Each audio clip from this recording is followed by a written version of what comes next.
Le terrain qui dort peut rendre une famille riche. Vous savez, ce qui me choque le plus aujourd'hui aux Antilles, ce n'est pas seulement la cherté de la vie, ce n'est pas seulement le prix des maisons, ni les loyers qui explosent, ni même le fait que beaucoup de jeunes travaillent dur, sans jamais réussir à construire quelque chose de durable. Non, le plus choquant, c'est que pendant que certaines familles s'endettent sur 30 ou 40 ans pour acheter un terrain, d'autres familles possèdent déjà des terres, mais restent pauvres dessus. Et ça, c'est une réalité profondément caribéenne. En Guadeloupe, en Martinique, en Guyane, il existe des milliers de parcelles familiales abandonnées, bloquées, oubliées, en indivision parfois depuis plusieurs générations. Des terres héritées des grands-parents, des terrains laissés par les anciens, des parcelles qui aujourd'hui ne rapportent rien. Pire encore, certaines familles se déchirent dessus, d'autres les laissent à l'abandon. Pendant ce temps-là, la pauvreté continue de circuler de génération en génération. Et pourtant, ce que je vais te montrer dans cette vidéo peut littéralement changer la trajectoire d'une famille entière. Parce qu'à un moment de ma vie, j'ai compris quelque chose que très peu de personnes comprennent réellement. La différence entre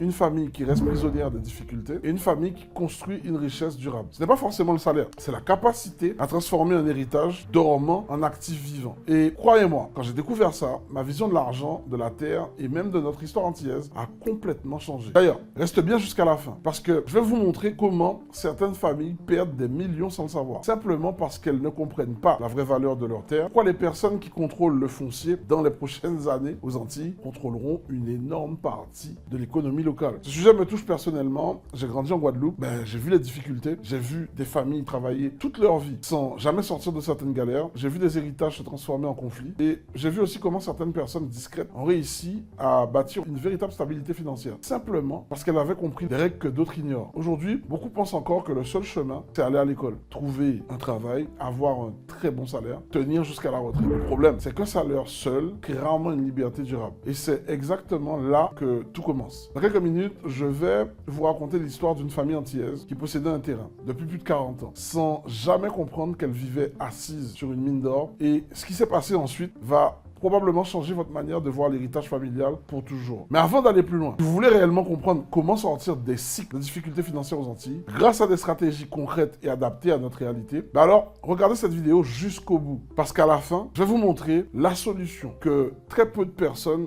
osent expliquer publiquement. Donc, dans cette partie 1, on va voir pourquoi les familles antillaises restent bloquées malgré les héritages fonciers. Il y a quelques années, j'ai rencontré une famille en Guadeloupe qui vivait une situation que beaucoup de personnes vont reconnaître immédiatement. La mère travaillait encore malgré son âge. Le fils faisait des petits boulots. La fille voulait quitter l'île parce qu'elle pensait qu'il n'y avait aucun avenir ici. Et pourtant, cette famille possédait plusieurs milliers de mètres carrés de terrain. Oui, vous avez bien entendu. Une famille qui disait manquer d'argent, mais qui possédait déjà un actif que certaines personnes rêveraient d'avoir aujourd'hui. Et le plus fou dans cette histoire, c'est qu'au début, eux-mêmes ne comprenaient même pas la valeur réelle de ce qu'ils avaient déjà. Le terrain appartenait autrefois au grand-père, puis il est décédé. Ensuite, les enfants en ont hérité. Puis les petits-enfants, puis les cousins, puis les oncles, puis encore d'autres héritiers. Résultat, personne ne savait vraiment qui décidait. Personne n'investissait, personne ne construisait, personne ne vendait. Alors le terrain restait là, bloqué. Et ça, c'est l'une des plus grandes tragédies silencieuses des Antilles françaises. Parce qu'on nous a appris à voir la terre comme un souvenir familial, mais rarement comme un outil stratégique de liberté économique. Pendant des années, beaucoup de familles ont conservé des terrains pour garder l'héritage, mais sans vision, sans structure, sans compréhension juridique, sans développement. Et pendant ce temps-là, la valeur du foncier augmente. Les investisseurs avancent, les promoteurs observent, les banques financent, ceux qui comprennent le système. Pendant que certaines familles restent paralysées dans les conflits, l'attente ou l'émotion et l'attention, je ne suis pas en train de dire qu'il faut vendre toutes les terres familiales, pas du tout, loin de là même. Au contraire, je pense même que certaines familles vendent beaucoup trop vite parce qu'elles ne comprennent pas le potentiel de ce qu'elles possèdent réellement entre leurs mains. Le vrai problème, ce n'est pas l'héritage. Le vrai problème, c'est l'absence de stratégie autour de l'héritage. Et ça change tout. Parce que le terrain peut soit devenir un conflit, une charge, une source de division, ou alors un immeuble, des loyers, des commerces, des logements saisonniers, des revenus passifs, une sécurité pour la génération et les générations futures. La même terre, mais deux mentalités complètement différentes. Et c'est là qu'on touche quelque chose de beaucoup plus profond. Ce problème, il n'est pas uniquement immobilier, il est historique, il est culturel, il est psychologique. Pendant longtemps, dans les Caraïbes françaises, beaucoup de familles ont appris à survivre, mais pas forcément à se structurer une richesse transmissible. On nous a souvent appris à travailler pour l'argent, mais très peu à faire travailler les actifs. Et lorsque vous comprenez ça, vous commencez à voir certaines situations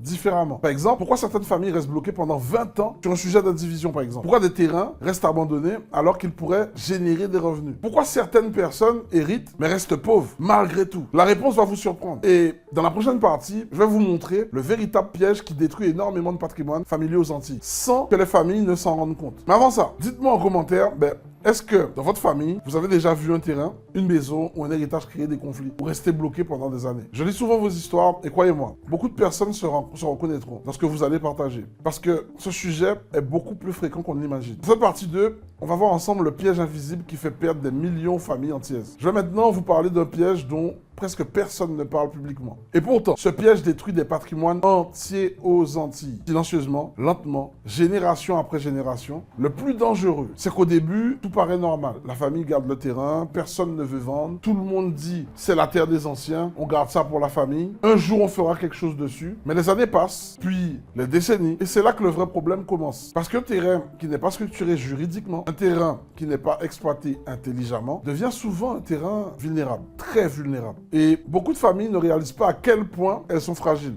Jusqu'au jour où un événement arrive, un décès, une dette, un conflit, une succession mal préparée, un héritier qui disparaît, une signature faite sans comprendre. Ou pire, un membre de la famille qui décide soudainement de vendre sa part. Et là, tout explose. J'ai vu des familles qui ne se parlaient plus depuis des années à cause d'un terrain. J'ai vu des héritages détruits pour quelques milliers d'euros. J'ai vu des terres familiales finir vendues à des prix ridicules, simplement parce que personne n'avait anticipé. Mais le plus triste, c'est que beaucoup de ces situations auraient pu être évitées. Et ça, peu de gens le comprennent. La pauvreté intergénérationnelle ne vient pas toujours du manque d'argent. Parfois, elle vient du manque d'organisation. Parce qu'il existe une énorme différence entre posséder un actif et savoir protéger un actif. Et ça change absolument tout. C'est d'ailleurs à ce moment-là que beaucoup de personnes commencent à comprendre pourquoi certaines communautés dans le monde réussissent à conserver leur richesse sur plusieurs générations. Et ce n'est pas forcément parce qu'elles gagnent plus au départ. C'est parce qu'elles maîtrisent les sujets de transmission, les sujets de structuration, les stratégies patrimoniales et surtout la vision à long terme. Donc d'autres vivent uniquement dans l'urgence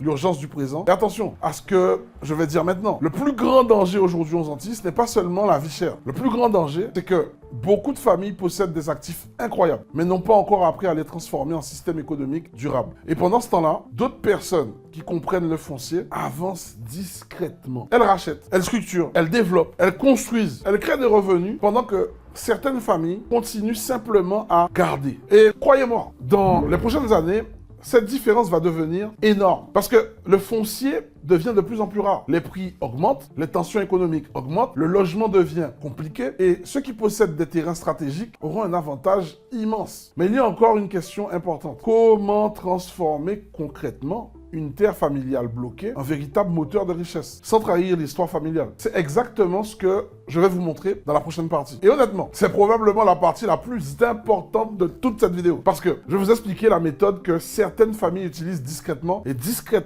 pour créer des revenus durables sans forcément vendre leur patrimoine. Et ça peut littéralement changer le futur d'une famille entière. Donc soyez motivés et regardez ça avec attention. Dans cette partie 3, comment transformer une terre familiale en actif rentable, de génération en génération. On arrive au moment où beaucoup de personnes commencent réellement à ouvrir les yeux. Parce qu'une fois que vous comprenez le problème, la question devient concrètement, qu'est-ce qu'on fait? Et c'est là que beaucoup de familles se trompent. Elles pensent que pour gagner de l'argent avec une terre familiale, il faut forcément vendre. Mais parfois, la vraie richesse commence justement quand on évite de vendre trop vite. Je vais vous expliquer pourquoi. Parce que là, je pense que vous n'avez pas compris. Imaginez une famille qui possède un terrain laissé par leurs grands-parents. Pendant des années, rien ne se passe. Le terrain, lui, il dort. Les herbes poussent, les taxes tombent, les discussions tournent en rond. Vous savez de quoi je parle. Puis un jour, quelqu'un dans la famille décide enfin de voir ce terrain. Non plus comme un simple souvenir, mais comme un actif stratégique. Et à partir de ce moment-là, tout change. La première étape, ce n'est pas la construction. La première étape, c'est la clarification. Qui possède quoi? Quelle est la situation juridique? Qui sont les héritiers?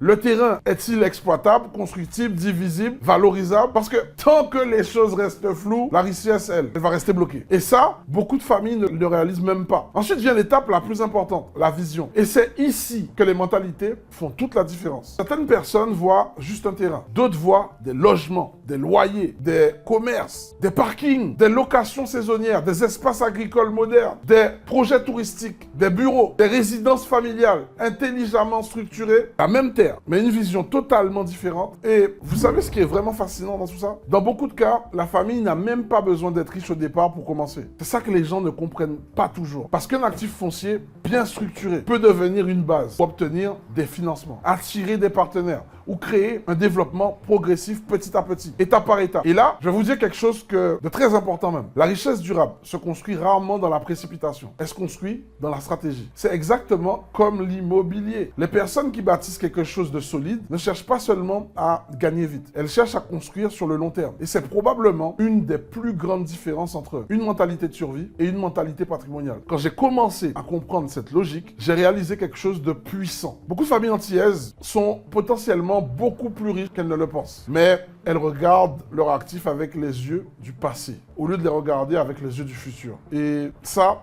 change tout. Imaginez maintenant une famille qui réussit à transformer une terre abandonnée en plusieurs revenus locatifs. Qu'est-ce qui change à votre avis? Les enfants auront plus d'opportunités, les parents respirent un peu mieux financièrement, les dépenses diminuent, le patrimoine reste dans la famille et surtout, la génération suivante démarre plus loin que la précédente. Voilà comment on commence réellement à casser un cycle. Pas seulement avec des discours, avec des actifs qui produisent. Et dans cette prochaine partie, je vais vous montrer pourquoi ce combat dépasse largement l'argent. Parce qu'au fond, la terre aux Antilles n'est pas seulement un sujet économique, c'est aussi un sujet d'identité, de dignité et de pouvoir. Et c'est là que les choses deviennent encore plus profondes. Dans cette partie 4, pourquoi la terre est aussi une forme de liberté dans les Caraïbes. À ce stade de la vidéo, beaucoup d'entre vous pensent peut-être qu'on parle simplement d'immobilier. Mais en réalité, ce sujet va beaucoup plus loin que ça. Parce qu'aux Antilles, la terre n'est jamais juste de la terre. Chaque parcelle raconte une histoire de famille, des sacrifices, de transmission, de survie et parfois même de résistance. Et lorsqu'on comprend l'histoire des Caraïbes, on comprend pourquoi ce sujet est aussi sensible. Pendant longtemps, nos ancêtres ont travaillé des terres qu'ils ne possédaient pas. Ils produisaient des richesses sans pouvoir réellement construire leur propre sécurité économique. Et aujourd'hui encore, beaucoup de personnes vivent une autre forme de dépendance. Dépendance au salaire, dépendance aux aides de l'État, dépendance au système extérieur, dépendance à une économie qu'elles ne contrôlent pas vraiment. C'est pour ça que je vous dis, depuis le début de cette vidéo, que le vrai sujet ici, ce n'est pas seulement l'argent. Le vrai sujet, c'est le contrôle. Contrôle de son avenir, contrôle de son patrimoine, contrôle de sa stabilité familiale. Parce qu'une famille qui possède des actifs solides n'aborde pas les crises de la même manière. Et regardez ce qui se passe aujourd'hui. La vie devient de plus en plus chère. Les logements deviennent compliqués, les jeunes ont du mal à se projeter, beaucoup quittent les Antilles parce qu'ils pensent qu'il n'y a plus d'opportunités. Mais pendant ce temps-là, des terres restent inutilisées, des maisons restent fermées, des patrimoines restent endormis. Et c'est là qu'il faut avoir une conversation honnête. Pendant des années, on nous a souvent appris à penser petit, à survivre, à tenir, à attendre que les choses changent. Mais les familles qui changent réellement de trajectoire sont souvent celles qui décident un jour de bâtir au lieu de seulement subir. Et je vais être très transparent avec vous. Quand on grandit aux Antilles, on voit énormément de choses. On voit des difficultés, on voit des injustices, on voit des familles qui travaillent dur sans avancer comme elles le mériteraient. Mais on voit aussi autre chose. On voit certaines personnes construire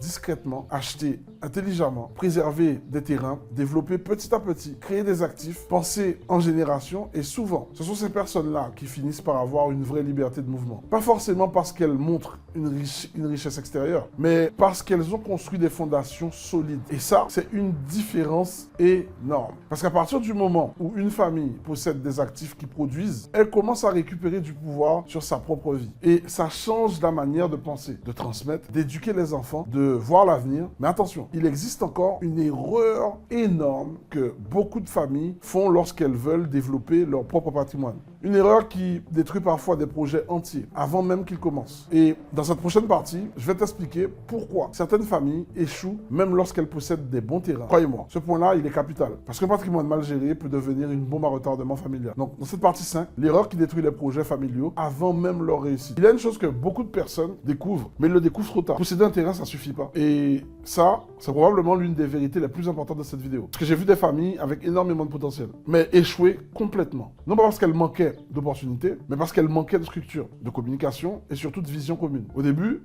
tout le monde est motivé. On parle de construire, on parle de développer, on parle de faire quelque chose pour la famille. Puis les tensions commencent petit à petit. L'un veut vendre, l'autre refuse, l'un veut construire, et rapidement, l'autre a peur des risques. Quelqu'un pense qu'il hérite plus, quelqu'un d'autre se sent exclu. Les anciens veulent préserver, les plus jeunes veulent avancer, et petit à petit, le projet ralentit. Puis il se bloque, puis parfois, il meurt complètement. Et le plus triste dans tout ça, c'est que certaines familles finissent par perdre des années à cause de problèmes qu'ils auraient pu régler dès le départ avec une très bonne organisation. Parce que un patrimoine familial sans cadre clair devient souvent un terrain émotionnel. Et quand les émotions prennent toute la place, les décisions stratégiques disparaissent. C'est pour ça qu'il faut comprendre quelque chose de fondamental. Les familles qui réussissent à bâtir une richesse générationnelle ne fonctionnent pas uniquement avec l'émotion. Elles fonctionnent avec des règles claires. Ce mot est important. Des règles qui décident. Comment les décisions sont prises? Quelle est la vision du projet? Comment projette-t-on le patrimoine? Comment évite-t-on les conflits futurs? Comment prépare-t-on la transmission? Beaucoup de personnes évitent ces conversations jusqu'au jour où c'est trop tard. Et pourtant, ce sont précisément ces discussions qui protègent une famille sur le long terme. Je vais même aller plus loin. Parfois, la plus grande différence entre une famille